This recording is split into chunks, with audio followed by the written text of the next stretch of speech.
युक्तिवाद हा नक्कीच वेगळा होता, कारण त्याच्यामध्ये काही त्याच्या प्रॉपर्टी संदर्भातला उल्लेख होता. पुन्हा एकदा आपण ओमकारकडे जाऊया. ओमकार केस कोर्टाबाहेरून आपल्यासोबत जोडला गेलेला आहे. ओमकार, तुझा मगाचा मुद्दा अर्धवट राहिलेला होता, तो पुन्हा एकदा पूर्ण कर. जरी मेडिकल रिपोर्ट्स आलेले नसले तरी सुद्धा तुला वाल्मिक कराडच्या देहबोलीतनं काही वेगळे भाव हे जाणवले का? 15 दिवसांनंतर तो आज समोर आलेला आहे. काही बदल जाणवतोय का त्याच्या म्हणजे आतमध्ये गेल्यानंतर सहसा त्यांचा चेहरा हा ओपन केला जातो, जे बाहेरून नेत असताना आम्हाला तो कोणाला दिसलेला नाहीये. म्हणून खास करून तुझ्याकडनं हे समजून घ्यायचं आहे की तुला 15 दिवसांनंतरचा वाल्मिक कराड हा कसा दिसला आत कोर्टामध्ये?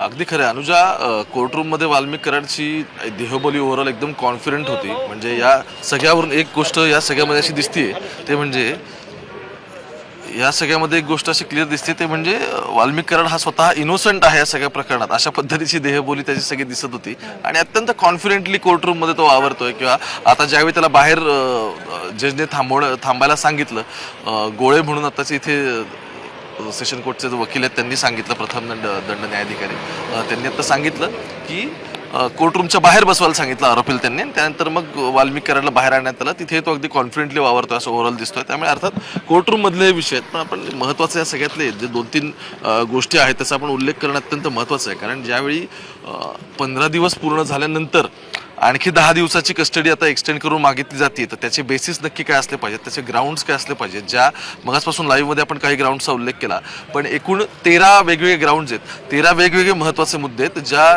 बेसिसवरती ही कस्टडी एक्सटेंड करून देण्यात यावी असे काही मुद्दे आहेत. आता डिफेन्स लॉयरच्या सगळ्या प्रकरणात म्हणणं होतं, त्यांनी एक अत्यंत महत्त्वाचा म्हणजे कर्नाटक हायकोर्टच्या संदर्भातला त्यांनी एक यामध्ये रेफरन्स दिला आणि कर्नाटक हायकोर्टाने अशाच एका खंडणीच्या प्रकरणामध्ये याआधीचे त्यांचे सायटेशन्स त्यांनी आता इथे कोर्टात दिले, जे ॲडव्होकेट सिद्धेश्वर ठोंबरे. खरं तर मागच्या वेळी जेव्हा मी 31 तारखेला बघा याच कोर्टाच्या बाहेर उभा होतो केसच्या, तर त्यावेळी काय झालं होतं, कवडे नावाचे इथे वकील होते जे त्यांचे डिफेन्स लॉयर म्हणून आले. आज यांच्यासोबत औरंगाबादचं इथलं मुंबई खंडपीठ आहे तिथे प्रॅक्टिस करणारे जे सिद्धेश्वर आहेत, सिद्धेश्वर ठोंबरे, ते सुद्धा आले होते डिफेन्स लॉयर म्हणून.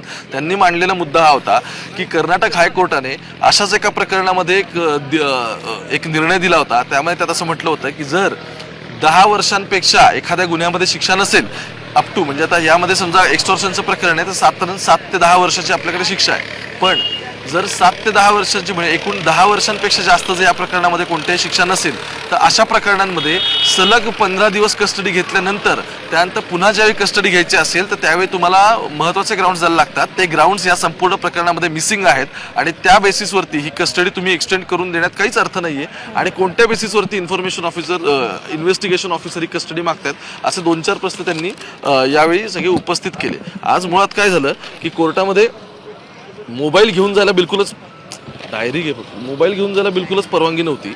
आणि त्यामुळे सगळ्या गोष्टी म्हणजे मला प्रश्न याचा असा पडतो की आत्तापर्यंत ज्या ज्या आरोपींच्या सुनावण्या झाल्या त्या सगळ्या सुनावण्यांमध्ये आतमध्ये जाऊन तुम्हाला रिपोर्टिंग करता येतं. कॅमेरा अलाउड नसतो कोर्टरूम किंवा कोर्टाच्या प्रिमायसेसमध्ये तुम्ही शूट करू शकत नाही. पण वार्तांकन करण्यासाठी तुम्हाला जे बेसिक कम्युनिकेशन डिव्हाइस लागतं तो मोबाईल तुम्ही कॅरी करू शकता आणि नक्की कोर्टात काय युक्तिवाद चाललेत काय नाही या पब्लिक लोकांसमोर तुम्ही आणू शकता. पण आज पहिल्यांदा असं झालं की वाल्मिकची या सगळ्या प्रकरणामध्ये होती आणि पोलिसांनी आणि बाकी इथले जे CIDचे अधिकारी त्यांनी थेट कोर्टाला सांगितलं. आणि त्यामुळे इथे जे सगळे सुरक्षा अधिकारी तैनात आहेत, आता DYSP पण आले होते, त्यांनी स्पष्ट सांगितलं की एक तर ठराविकच लोकांनी जायचं आणि त्यातून दुसरं म्हणजे तुम्ही मोबाईल बाहेर सगळे जमा करून जायचं. त्यामुळे मोबाईल सगळे जमा करून द्यायला लागले. पण युक्तिवादातले काही महत्त्वाचे मुद्दे मला असं वाटतं की जे आपण आपल्या व्ह्युअर्सला आवर्जून सांगितले पाहिजेत. त्यातला जो डिफेन्स लॉयरचा मी आत्ता मुद्दा सांगितला तो आहे. पण आतापर्यंत या संपूर्ण चौकशीत काय झालंय, जो मी गेले मला असं वाटतं 4 ते 5 दिवस मुद्दा रेस करतोय की तुम्हाला जे कस्टडी कोणत्या आरोपीची मागायची असते त्यावेळी तुम्हाला त्या तपासातली प्रोग्रेस दाखवावी लागते. आता या प्रकरणात असं झालंय की विष्णू चाटेच्या फोनवरून फोन कॉल झालाय, त्यावर वाल्मिकी बोलला असं सांगितलं जातंय. दुसरी जी 11 तारखेची FIR रजिस्टर आहे खंडणीची, त्यामध्ये ज्याने म्हणजे ज्या शिंदेने ती FIR रजिस्टर केलेली आहे सगळ्या प्रकरणामध्ये, त्या फिर्यादीने असं लिहिलं आहे, त्याने 2 कोटीचा उल्लेख केलाय. पण त्याने परळीच्या ऑफिसला वाल्मिक कराडने बोललेलं होतं आणि त्या ठिकाणी हे ट्रान्झॅक्शन झालं अशा पद्धतीचं म्हणणं आहे. पण आता हे एक्झॅक्टली कधी झालं, काय असतं, कोणताही गुन्हा घडल्यानंतर किंवा कोणताही गुन्ह्याचा तपशील ज्यावेळी FIR मध्ये नोंदवला जातो त्यावेळी specific time, specific date, specific location याच्यासोबत स्पेसिफिक तिथे कोण व्यक्ती हजर होत्या, कोण कोण उपस्थित होतं, कोणाचं काय बोलणं झालं, अशा इतक्या सगळ्या डिटेल लागतात आणि त्या डिटेल एकमेकांशी मॅच करून मग जे आरोपी आहेत ते पकडले, त्यांचं क्रॉस व्हेरिफिकेशन करून त्यांचं इंट्रोगेशन करून हा सगळा तपास पुढे जातो. या गोष्टीमध्ये काही गोष्टी मिसिंग आहेत आणि त्या हायलाईट केलेल्या आहेत आणि that is a only reason. Defence लॉयरचं म्हणणं होतं की मी तुम्हाला वेगवेगळे सायटेशन्स देतो, पण 15 दिवस कस्टडी घेतल्यानंतर तुम्ही माझ्या क्लायंटकडून म्हणजे वाल्मिक कराडकडून तुम्ही काय रिकव्हर केलेलं आहे. तर आतापर्यंत तुम्हाला फोन द्यायचे होते, तुम्ही फोन रिकव्हर केले. 3 फोन वाल्मिकचे जप्त करण्यात आले सगळ्या प्रकरणात. 2 वेगवेगळ्या कार होत्या, त्या 2 वेगवेगळ्या कार आता जप्त करण्यात आल्यात. याच्या व्यतिरिक्त तुम्ही मालमत्ता तुम्ही शोधत आहात, तुम्ही प्रॉपर्टी शोधताय, तर बँक खात्यांची ऑलरेडी तुमची चौकशी चालू आहे. बरं, वाल्मिक स्वतः, मी जो डे 1 पासून सांगतो 31 तारखेपासून, की कोर्टामध्ये म्हणजे जो 31 तारखेच्या रात्री पण मुद्दा उपस्थित झाला आणि तो आजही उपस्थित झाला, तो हा आहे की वाल्मिकला कुणीही अरेस्ट केली नाही, तो स्वतःहून हजर झालेला आहे आणि ही गोष्ट येणाऱ्या काळात खटल्यामध्ये चालवताना त्याच्या फेवरमध्ये जाणार आणि त्याचे डिफेन्स लॉयर या गोष्टीवरती खेळणार की बाकीचे आरोपी फरार होते, ते ॲब्स्कॉन्ड होते, त्यांना इन्व्हेस्टिगेशन एजन्सी शोधायला गेल्या, पण आम्ही स्वतःहून हजर झालेलो आहोत, आम्ही तपासात सहकार्य करत आहोत. त्यामुळे सिद्धेश्वर ठोंबडे यांनी हे मुद्दे आवर्जून या सगळ्या आत्ताच्या आर्ग्युमेंटमध्ये मांडले. या सगळ्यामध्ये पब्लिक प्रॉसिक्युटर होते जे बी शिंदे, त्यांनी असं म्हटलं होतं की आवाजाचे नमुने घेतलेले आहेत. आता आवाजाचे नमुने यासाठी महत्त्वाचे ठरतात ज्यावेळी विष्णू चाटेचा फोन सापडतच नाहीये. विष्णू चाटेच्या वकिलांनी असं सांगितलं आहे की तो व्हॉलेंटरी फोन गेलेला आहे, म्हणजे त्याने कुठे जाणीवपूर्वक तो असं लपवून ठेवलेला नाहीये, पण संबंधित व्यक्ती इतकी दडपणाखाली होती या सगळ्या प्रकारानंतर की त्याने तो फोन कुठेतरी टाकून दिला. मग टाकून दिल्यानंतर इन्व्हेस्टिगेशन ऑफिसरने विचारलं की साधारण कोणत्या इथे टाकला, तर त्या 1 किलोमीटरच्या साधारण पूर्ण रेडियसमध्ये तर सगळे फोनचं लोकेशन ट्रेस करण्यात आलं, पण तो फोन काय कुठे ट्रेस झाला नाही. आता तो वेगळा मुद्दा आहे, पण विषय असा आहे की ज्या फोनवरून फोन कॉल झालेले आहेत तो फोन मिसिंग असताना काही CDR थ्रू त्यांचे आवाजाचे नमुने आता फॉरेन्सिककडे गेलेले आहेत, तिथे ते फायनलाइज होतील, म्हणजे तिथे एक्झॅक्टली याचं व्हेरिफिकेशन केलं जाईल. त्यानंतर पुरावे आणखी गोळा करत आहोत, अन्य गुन्ह्यातील या सगळ्यांचा रोल काय आहे ते आम्ही बघत आहोत. बँक खाती गोठवण्यात आलीत, मालमत्ता जप्त करण्यासाठी न्यायालयामध्ये आम्ही अर्ज दिलेला आहे, त्यामुळे 10 दिवसांची PCR पाहिजे, म्हणजे बेसिकली 10 दिवसांची आणखी कस्टडी एक्सटेंड करून पाहिजे, हे या सगळ्या प्रकरणात पब्लिक प्रॉसिक्युटरचं म्हणणं होतं. आता आपण आणखी एक यातला महत्त्वाचा मुद्दा समजून घेऊ, वाल्मिक कराडच्या प्रॉपर्टी संदर्भातला. ज्यावेळी आपण मला आठवतं अनुजा, आपणच सगळ्यात पर्यंत ती बातमी या सगळ्या प्रकरणातली केली होती की या प्रकरणात ईडीची एंट्री होऊ शकते का. तर इथे या सगळ्याची आता मेख आहे ती काय आहे, ते असं म्हणतायत की मालमत्तांची आम्हाला आणखी चौकशी करायची आहे. दुसरं महत्त्वाचं, त्याच्या भारताबाहेर कोणत्या मालमत्ता आहेत का, तर आम्हाला त्याची पण चौकशी करायची आहे. आता इंडियातल्या प्रॉपर्टी तर आम्ही वेगवेगळ्या ठिकाणी बघतोय, ऑलरेडी 3 ते 4 ठिकाणी आम्ही त्याचे डॉक्युमेंट्स आम्हाला मिळालेत, ते आम्ही सीज करतोय आणि त्याचा आमचा तपास सुरू आहे. पण वाल्मिकच्या प्रकरणामध्ये जे ऑलरेडी एखाद्या प्रकरणात FIR दाखल आहे, तर भविष्यात ईडीला या प्रकरणाची चौकशी करणं हे अत्यंत, म्हणजे मला असं वाटतं की it becomes a silk route for central investigation agencies and किंवा एन्फोर्समेंट डायरेक्टरेट. ज्यावेळी ऑलरेडी या प्रकरणात कोणतीतरी FIR दाखल असते त्यावेळी ह्या एजन्सीजला थेट त्याचा तपास करता येतो. आता या प्रकरणात त्यांनी म्हटलं की कराडची भारताबाहेर प्रॉपर्टी आहे का, या सगळ्या प्रकरणात कारवाई करायची आहे. आणि सगळ्यात महत्त्वाचं, ज्याचा वारंवार उल्लेख केला जातोय की कराडला सुद्धा शोधताना किंवा तो कुठे आहे शोधताना काही महिलांचा उल्लेख झाला होता, त्यांची चौकशी झाली होती. कराडशी संबंधित काही पुरुष मंडळी, काही राजकीय होती, त्यांचा चौकशी झाली होती. आणि तिसरं, तो गेल्या 15 ते 20 दिवसात कुठे होता, म्हणजे समजा 9 तारखेला गुन्हा घडला असेल, कराड 31 तारखेला शरण आला, तर त्या 12 दिवसात तो एक्झॅक्टली कुठं होता, तर याचं जे त्या 22 दिवसात 20-22 दिवसात तो एक्झॅक्टली कुठं होता,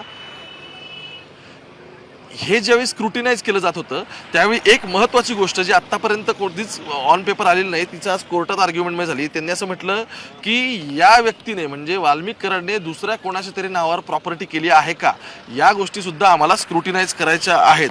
आणि जर तपासात या गोष्टी आढळून आल्या तर त्या व्यक्तींचे आणि वाल्मिकचे काय संबंध आहेत, या सुद्धा गोष्टी आता ऑन पेपर एस्टॅब्लिश कराव्या लागतील. आता आणखी यातले महत्त्वाचे 2-3 मुद्दे, जे मी मगाशी म्हटलं की 13 ग्राउंड्स आहेत वेगवेगळे, त्याच्यात नक्की कशा पद्धतीने हे पुढे झालं तर ते बघणं महत्त्वाचं आहे. पण डिफेन्स लॉयरने मांडलेली एक गोष्ट याच्यामध्ये इंटरेस्टिंग अशी आहे, त्यांनी असं स्पष्ट सांगितलं आहे की तुम्ही म्हणताय सुदर्शन घुले आणि विष्णू चाटे हे या एक्स्टॉर्शनमध्ये आहेत, बरोबर, म्हणजे कारण एक्स्टॉर्शनच्या प्रकरणात खंडणीच्या तिघांचीच नावं आहेत FIR मध्ये, एक वाल्मिक कराडे, दुसरा चाटे आणि तिसरा सुदर्शन घुले आहे. आता विष्णू चाटे आणि सुदर्शन घुले यांची जर फोनाफोनी चालली होती, हे जे या प्रकरणात खंडणी मागं होते, तर या सगळ्याचा माझ्या क्लायंटशी म्हणजे वाल्मिक कराडशी काहीच संबंध नाही. कारण वाल्मिक कराड थेट कोणत्याही FIR मध्ये एस्टॅब्लिश झालेलं नाही. 29 तारखेला फोनाफोनी झाली. 29 नोव्हेंबरचं उदाहरण दिलं की ज्यावेळी तो फोन कॉल झाला होता आणि तिथल्या मस्साजोगच्या जे सुपरवायझर तिथल्या पवनचक्कीच्या प्लॅनचे त्यांना ते धमकीचा वगैरे सगळा कॉल झाला होता आणि एक्स्ट्रा खंडणीची मागणी झाली होती 2 कोटींची. तर त्यांचं या सगळ्या प्रकरणात म्हणणं असं आहे की हे सगळं झालेलं असताना सुद्धा कोणतेच ग्राउंड असे नाही आहेत की ते प्रूफ करतात, ते नेक्स्टच प्रूफ करतात. म्हणजे मी जे सुरुवातीला सांगतो की ज्या खुनाच्या तपासाशी ज्या खंडणीच्या तपासाचा खुनाशी थेट संबंध आहे, हे 31च्या रात्री पब्लिक प्रॉसिक्युटर ते सांगून 14 दिवसांची 15 दिवसांची कस्टडी घेतात. त्यांनी आज मात्र या गोष्टी लिंक करण्याचं टाळलेलं मला दिसलं. दुसरं महत्त्वाचं, त्यांनी हा उल्लेख केला आहे की आधीचं मर्डरची केस आहे आणि आम्हाला त्या अनुषंगाने पण तपास करायचा आहे, पण ते तिथपर्यंत मर्यादित नाहीये. त्याच्या पुढे जाऊन त्या गोष्टी कुठपर्यंत आहेत, तर ज्यावेळी त्या गोष्टी ऑन पेपर प्रूफ करायच्या असतात की 2 गोष्टी इंटरलिंक्ड आहेत, तर त्याबद्दलचे जे एव्हिडन्सेस लागणार आहेत ते एव्हिडन्सेस यंत्रणांनी आज दिलेले नाहीयेत.